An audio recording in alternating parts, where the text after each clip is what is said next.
So guys, ito pala yung lulutuin ko ngayong araw, yung isda. Yan. Maya-maya.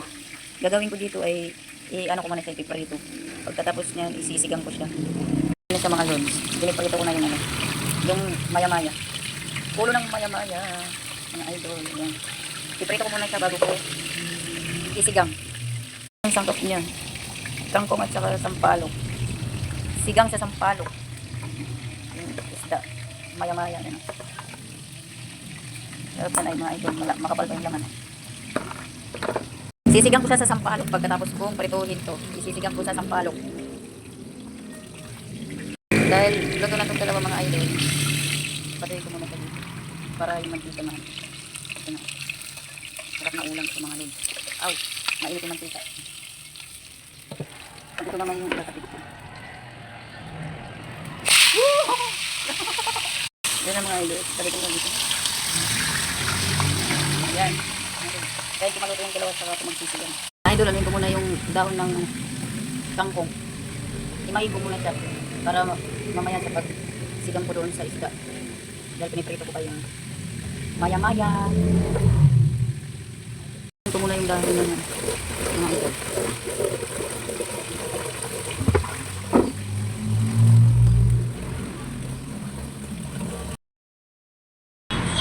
Durogin ko muna yung sampalok kasi yung sabaw yung kukunin ko para maasim siya mga lods. Ayan, yung sabaw.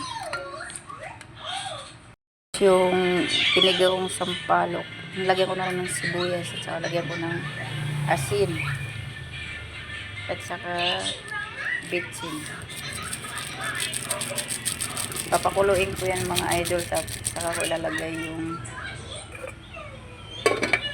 pritong maya-maya. Pagkatapos yung dahon ng kangkong. Mga idol, kumukulo na. Lagay ko na ito ngayon.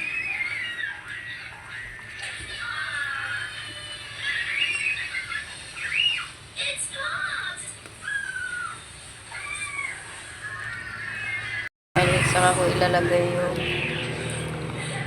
gulay, kangkong.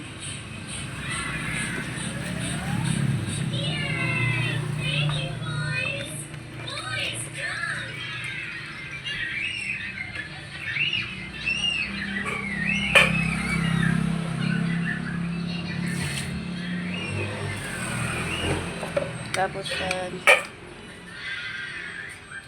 takpan ko para lumambot at pagkatapos ng luto na mga lods. Lods, luto na yung sinigang na maya-maya. Tara lods, kain po tayo. Thanks for watching.